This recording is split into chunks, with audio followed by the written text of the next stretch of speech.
The army in Myanmar exchanges gunfire with members of an armed ethnic minority. It's just the latest escalation in tensions. So is Myanmar failing its minorities, and how will the crackdown impact the country's transition to democracy? This is Inside Story.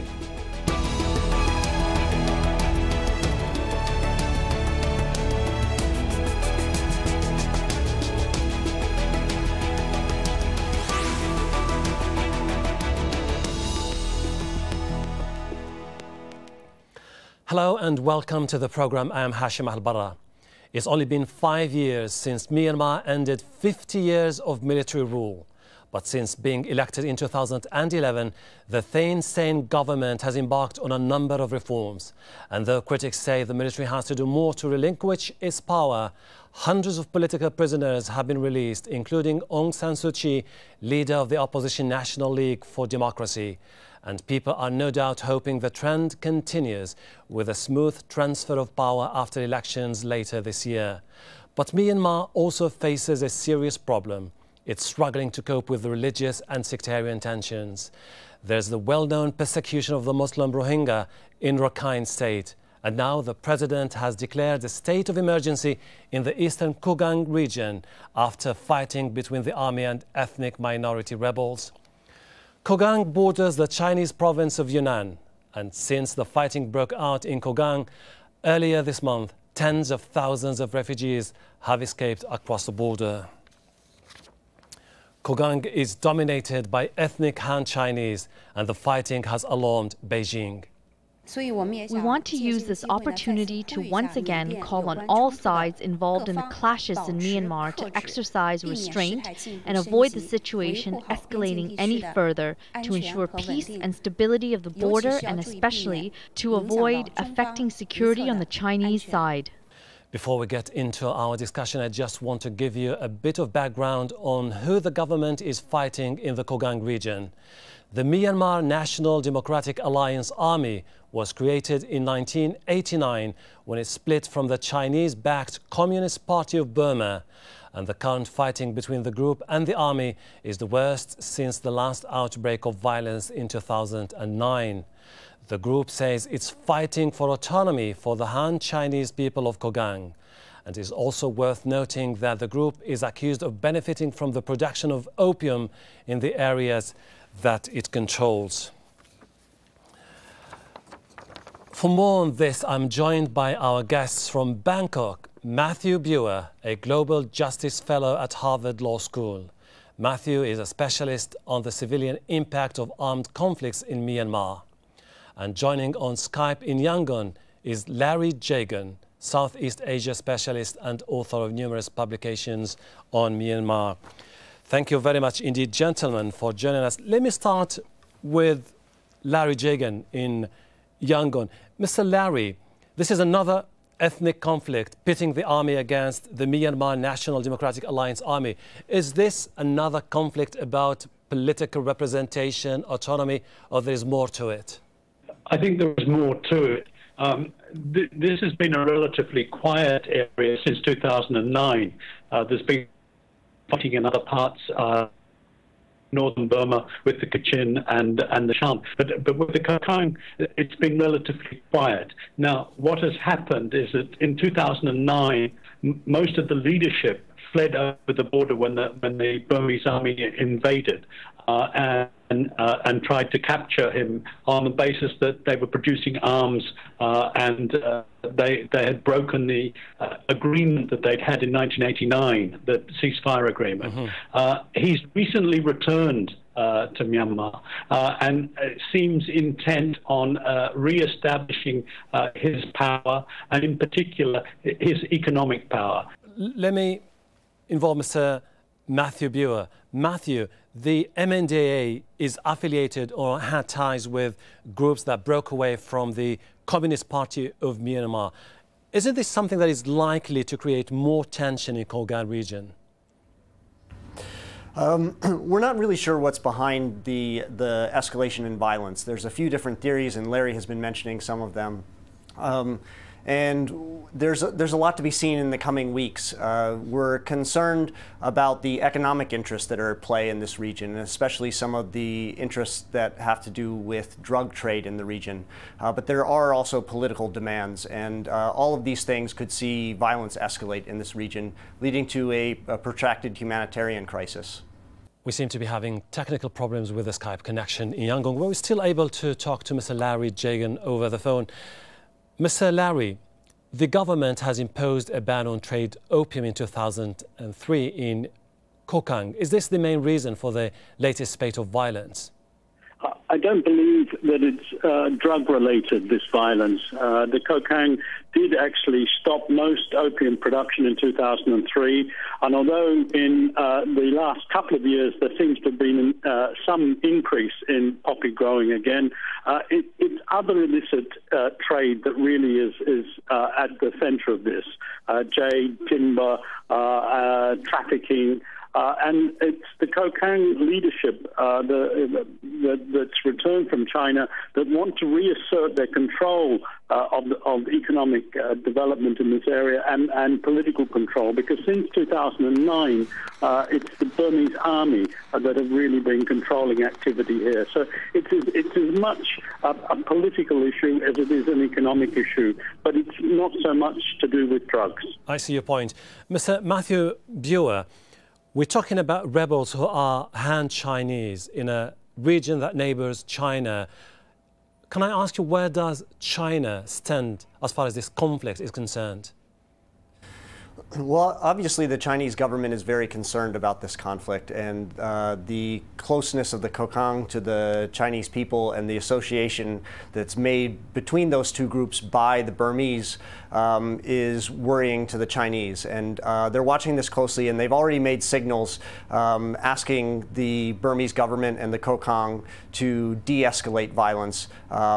I think they're also concerned about the flow of refugees across the border. We've seen tens of thousands of civilians that have been displaced by this conflict, some going to other places in eastern Myanmar, and some crossing the border into China. And that's worrying for the Chinese as well. Mr. Larry, we're in a situation where the Chinese now should be pretty much concerned about the violence spilling over into their own country, but at the same time they have to show some sort of sympathy towards the Han Chinese. Do you think that the Chinese would go for an aggressive policy as far as the conflict in Kokang is concerned? I don't think that Beijing are likely to be aggressively supporting the Kokang. In fact, I think that they're the ones who are most concerned about the disruption. They certainly don't like seeing tens of thousands of refugees crossing the border. They don't like the instability that it causes. They don't like the disruption to trade. And I understand that the flow of teak, for instance, that the Chinese have been very keen on, has almost come to a standstill since the beginning of February. So certainly the Beijing government are not happy, but there is little doubt that there are elements in the local Chinese community, not necessarily party or government, who have benefited from the Kokang activities, and they are probably giving some support to them. But I think in the end, the Chinese position is very clear. They want stability along the border, and they would not welcome an independent or a Kokang area. I see your point, but gentlemen, this isn't the only issue that has the potential to destabilize the country. Matthew Buer, we're getting all these reports about people concerned about or complaining about the Burman dominance over other ethnic groups. We're talking about the Karen, the Shan, the Rakhine, the Mon, the Rohingya, the Chin, the Kachin. Why is Myanmar failing to address the issue of minorities and ethnic groups? Well, there's a long history to conflict between the Myanmar government and the ethnic groups. And a lot of that, the problems stem from the failure to keep promises that have been made by the Burmese government to ethnic groups. There have been promises of more autonomy and concessions to other political demands that haven't been kept. But these conflicts are long-running, and I think part of what's contributing to the conflict now is persistent human rights abuses by the military. And as a human rights advocate, that's my primary concern. And we are worried that this conflict, if it escalates, will both escalate a humanitarian situation, but will also lead to increased human rights abuses. My colleagues and I have documented killings and torture and sexual violence and the use of civilians as human shields by the Myanmar military in ethnic areas. And given what's happening in this region, we're really concerned that that kind of conduct will be directed against the ethnic minorities in this area. Mr. Larry Jagan, the international human rights organizations have documented accounts of systematic abuse, rape, torture, persecution of minorities. Recently, we've seen this violence spinning out of control in the province of Kachin. Thousands of people were killed, dozens of thousands forced to flee the area and seek refuge in China. Is the military establishment to be held accountable for what's going on in the country? Well, I think this is the crux of the matter. It is the military, I believe, who are committing these atrocities that human rights people have been documenting. There's little doubt about that. And until this particular battle now, it certainly has focused in Kachin State, where we've seen violence really erupt since June 2011. The government at the same time is trying to negotiate a national ceasefire agreement. They do want to talk to all the ethnic groups. The Kokang, to some extent, have been forgotten about.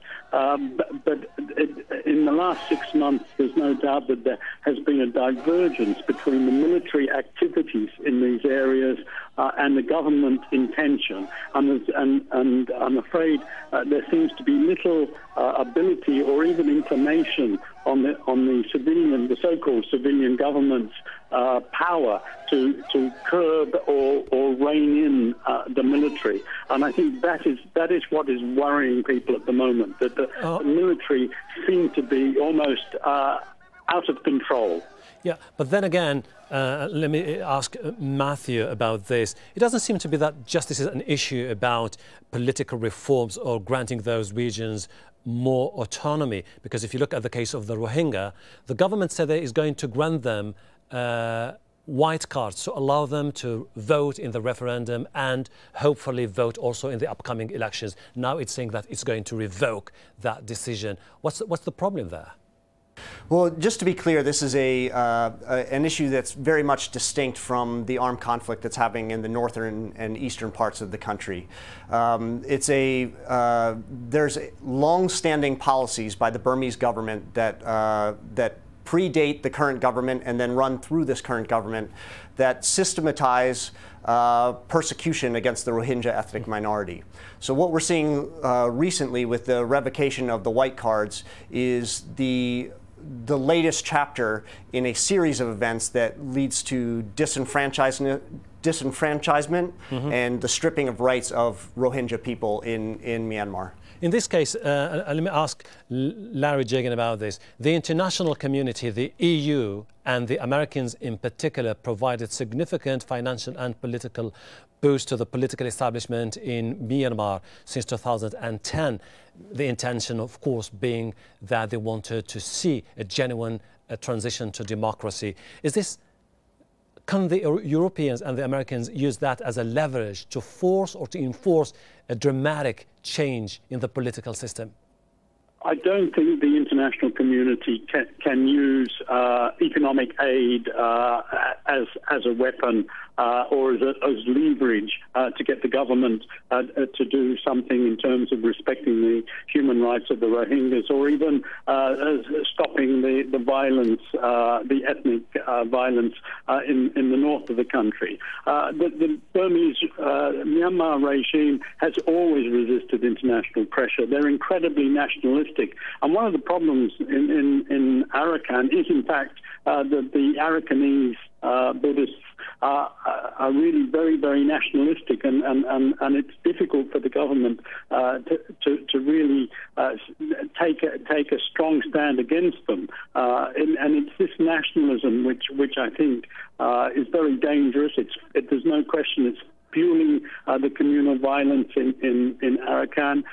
It's likely to be something that will cause increased violence and tension even within the Burman areas in central Burma. So I don't see the international community being able to have any leverage whatsoever. The Chinese have always said that the more you try to push the Myanmar government to do something, the more they resist. All right. Now, it's quite obvious that it's the army which pulls the strings in Myanmar. Matthew, the country is bracing for elections in this year, at the end of this year.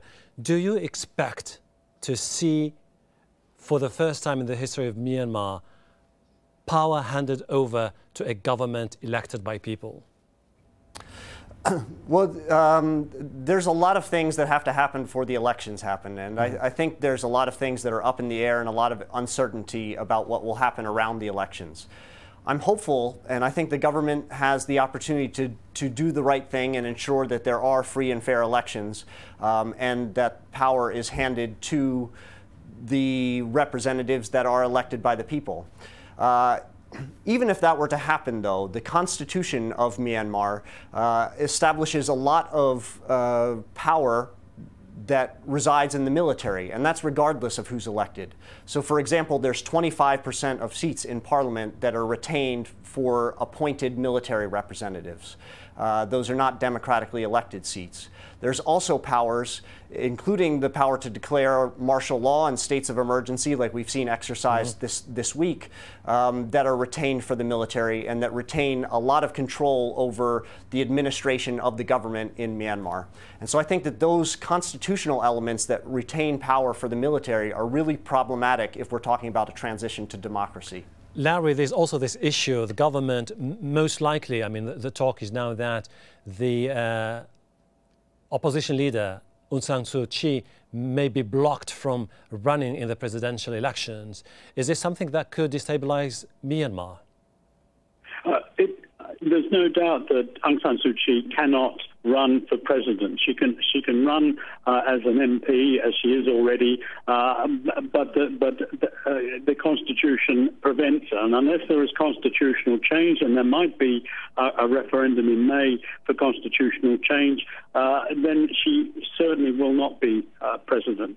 And I would be very doubtful that there will be any constitutional change anyway. And it's an amazing. It's over 75% vote that is needed to change the constitution, and the military hold sway on that. To what extent, if she isn't allowed to stand for president, will there be a backlash? Will people come out onto the streets?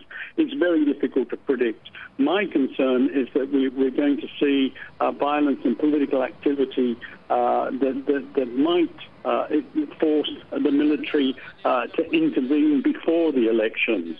And if that's the case, then I'm certain that there will be a mass uprising, and I'm afraid that is likely to lead to quite a lot of bloodshed. Yeah.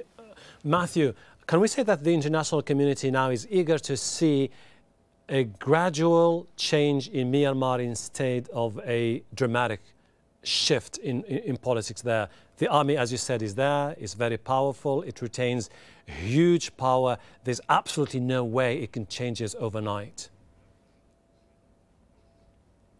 Yeah, I think the international community can make a mistake by not addressing the fundamental problems that we have, especially with the power that the military is retaining.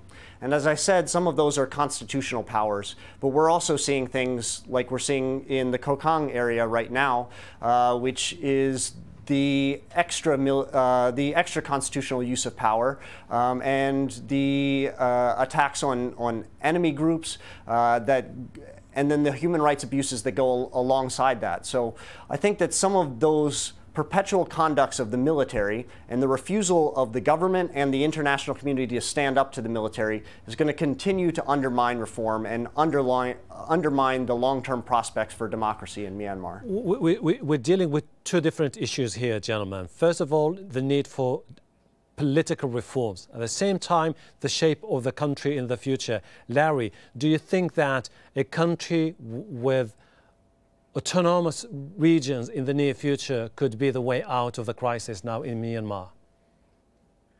I think that whatever happens in Myanmar is an internal matter. I don't think that the region will have any influence on what happens inside the country, although they will be on the front line, as it were, if there is any violence and any eruption of fighting, as we've seen in the Kokang area. But I think that the Burmese will not be interested in the regional response. I think that what one has to understand is that when Thein Sein came to power, that the military elite had no intentions of handing over power to a civilian government in the short term. When the roadmap to democracy was established in 2003, under which there would be elections and then an interim government, they talked about the transition being 10 to 20 years. And I think the military still see it as 10 to 20 years. And therefore, it really is the military that are problematic. And they do control the country. They control it, particularly the peripheral areas, with force, with weapons. They have 25% of the parliament. They control 4 very important ministries: the Border Affairs Ministry, the Home Ministry, the Defence Ministry, and in many ways they're the ones who will determine who is the next president. So the move towards a transition towards democracy in Myanmar is certainly going to be slow. I don't think we're going to see any major change in 2015, and most people that I talk to, activists, are talking about we need to prepare for 2020. Let me ask the same question to Matthew. Matthew, is it safe to assume that if the government in Myanmar gives groups like the Karen, the Shan, the Rakhine, the Mon, the Rohingya, the Chin, the Kachin, more political representation in the near future, autonomous regions of their own, we're going to see an end to the political crisis in Myanmar? Well, armed conflict and ethnic tension in Myanmar is a very complex issue. There's no simple solution, and autonomous regions certainly is not enough. There's economic interests, there's cultural interest, and the nationalism that Larry mentioned. But I also don't think that we should discount the importance of federalism. That's one of the primary demands of the ethnic groups right now. They're demanding representation and autonomy within a federalist system. And the failure of the government to deliver on previous promises about autonomy is one of the reasons that there's ongoing armed conflict. So I do think that a solution which grants more autonomy to ethnic minorities and their political representatives is very important. But that's a federalist solution, and that's something that has to happen through the Constitution. And I don't think we've seen movement on that issue so far. I have less than 2 minutes. I'll ask you the same question. I'll start with you, Matthew. Are you optimistic that one day democracy will prosper in Myanmar? I'm hopeful. I'm not optimistic about this year. I'm still hopeful that we can see some progress this year and see some of the issues that we are trying to address move in the right direction. Larry, what about you? Well, I'm optimistic that in the long run, Myanmar will achieve some form of democracy. It may not be a Westminster style or something that we see in Europe and the United States, but there will be a form of democracy. I do think, as Matthew mentioned, federalism is the key issue. Until there is a resolution of the problems in the periphery areas of Myanmar, there will be no peace and stability and no development. Matthew Buer, Larry Jagan, thank you very much indeed for being with us on the show. And thank you for joining us. If you've got anything you'd like to add, you can always go to our program page at aljazeera.com. You can post your comments at facebook.com/AJ Inside Story, or send your tweets to @AJ Inside Story. I'm Hashim Al-Barra from the whole team. Bye for now.